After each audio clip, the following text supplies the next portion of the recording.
Hey there guys, welcome back to the channel. Thanks so much for watching today, and we are just 1 week away from the newest Marvel Cinematic Universe movie, Black Panther: Wakanda Forever, hitting theaters next weekend, and I am super excited for this movie. I think the hype is at an all-time high. I've even gotten to the point where I have muted every single word to do with Black Panther and Marvel on Twitter so I do not get spoiled for anything that is coming from this movie, because I am so excited. I absolutely love the first Black Panther. I would say the first Black Panther is definitely in my top 10 of MCU movies for sure, and is, I think, maybe number even 6 or number 7, so very, very close to my top 5. And I think this follow-up could be just as good, just from everything they've seen in the trailer. I just went to the movies yesterday to go see Banshees of Inisherin, which is a great movie as well, by the way. And they played the trailer for Wakanda Forever, and it gets you emotional. So I think we're really in for something special with this movie, and I think out of a lot of things I've heard, it sounds like it definitely is going to be special. But today, we're not actually going to be looking at stuff for Wakanda Forever. We're actually going to go back in time to the first Black Panther, because Target actually just put out a new line of pops for the Black Panther Legacy series, which is a interesting choice for a movie that really only came out 4 years ago to do a legacy series. But of course, with everything going on with this new movie and us sadly, losing Chadwick Boseman, who was one of the up-and-coming greats. I think if he went on to, be with us for another 20, 30 years and act like he was, I think he would be able to be considered one of the great actors and really one of the icons. And when you think about it, him coming onto the scene in 2016 with the MCU and really becoming an icon for that character, Black Panther, I think really that speaks to how important that first movie was. So it definitely does make it worth them doing a legacy series, even if it is just a few short years later. So for this line, they made a few pops. They did make a pop and tea bundle, which I did not want to pick up, but they did also do the Funko soda that they released during New York Comic Con. That cherry soda is a part of the Legacy series.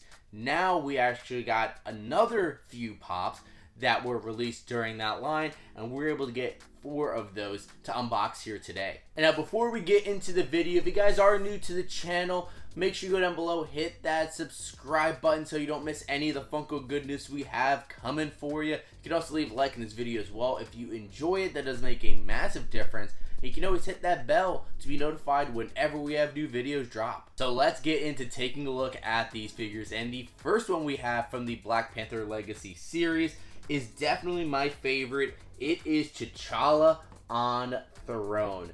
This thing is just such a cool figure. I've actually seen like Hot Toys and other collectibles that have made this similar thing of him on the throne, both in the actual Black Panther suit and also in his, regular royal garb. But this thing just looks so cool. I'm glad we made it as a pop, because this is much cheaper than a Hot Toy. But this is an awesome one that I'm definitely going to take out, have on my desk, and be able to just look at as I'm working, because this is such a cool and detailed figure, especially with the details on the throne. They even have some of the Wakandan language etched into the throne. That actually looks really well done. And the way they have the throne with like kind of the back plate and everything and the base of it just looks so cool and so detailed. And then we of course have T'Challa sitting there with his awesome outfit he has on. So this is definitely a pop that I think is one of the better ones they've put out this year. The next pop we're taking a look at is one of the smarter people in the Marvel Cinematic Universe, and T'Challa's sister, Shuri. And Shuri was such a delight in that first Black Panther movie. I think that she was so cool, so smart, and the way she was even able to come into the action with her wrist collants and everything and help making that Black Panther suit. It was just so cool. And now with her having an even bigger role in Wakanda Forever and possibly becoming the new Black Panther, we're not still 100% sure, but a lot of people are thinking it might end up being her based off of the more recent trailer. But I think it is definitely something that could work out. But as far as this pop here, looking back at the first Black Panther, This one I definitely like as well. She is in her completely white dress, has her white shoes on too. That looks pretty nice. And it looks like she's working with a little bit of her technology that she developed. So those beads that she made, that she was able to use to both control some of the ships and also communicate with others. Looks like she has a little hologram coming out of that, and that translucent hologram really does look awesome. And her hair looks great too, with the detail they have there. And next from this line, we have T'Challa and Shuri's mother and the Queen of Wakanda. We have Queen Ramonda. And Angela Bassett is just a powerhouse. It really looks like for Wakanda Forever that Angela Bassett's going to give an Oscar-worthy performance. Just everything that we've seen.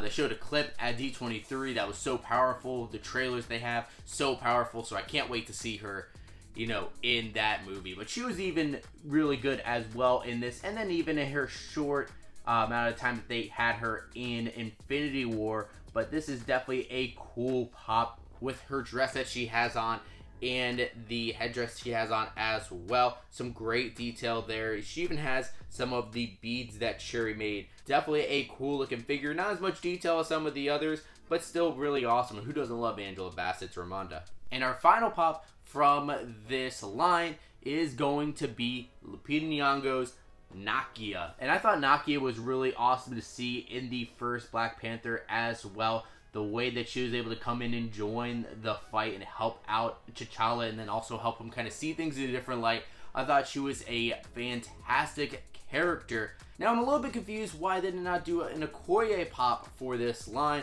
because they do have Nakia in the Dora Milaje outfit there, which does look amazing, the detail on that. She is holding those power rings that she used in the first Black Panther movie, and actually looks like she'll be using those again in the sequel based off of the look at the pop that we got. But this looks like an awesome pop, and she is a great partner for T'Challa, so I'm going to be excited to see really what's going to be her impact in this second movie. So there's our look at the new line of Black Panther Marvel Studios Legacy series pops. Now you might be wondering, well, what makes it the Legacy series? Well, first, that sticker right there, and this is Marvel Studios Legacy Collection, so there might be other movies they put this for. I would love to have like an Iron Man Legacy Collection. That would be awesome. Maybe even have like another Captain America one, or maybe even a Hulk one. I would love to have some of these other characters have a Legacy Collection. Iron Man is definitely the one they have to do next. But I would love to hear from you guys. What other Marvel properties do you think they can do a Legacy Collection for? I think Iron Man makes the most sense, since he has the 3 movies, and, you know, Tony Stark is pretty much the biggest character in the MCU. But I'm really happy with what they did with these figures. They made them a little bit different than the original pops that came out back in 2018 for the first Black Panther movie, and other pops we have gotten since. I do not believe they've made T'Challa on his throne yet, so that is an awesome one. That one's definitely my favorite. But what do you guys think about this line? Do you think it was worth it for them to do this line, go back and make more Black Panther pops ahead of Black Panther Wakanda Forever? And which one of these is your favorite? Love to see that in the comments down below. Now, we are going to be unboxing all of the Black Panther Wakanda Forever figures. I'm just waiting on the last 2, so I'm thinking we might be able to do that right before the movie comes out. Maybe like 1 or 2 days before it comes out. Or I might just unbox them all and do a little bit of a movie review. We'll see how fast those last 2 pops come in, but I'm definitely looking forward to checking on that movie and checking out those new pops. But thank you guys so much for checking out this video. If you did enjoy it, of course, leave a like on it. Also, hit that subscribe button. You can always hit that bell to make sure you never miss another video from us. But thank you guys so much for watching today. And as always, we'll see you again real soon.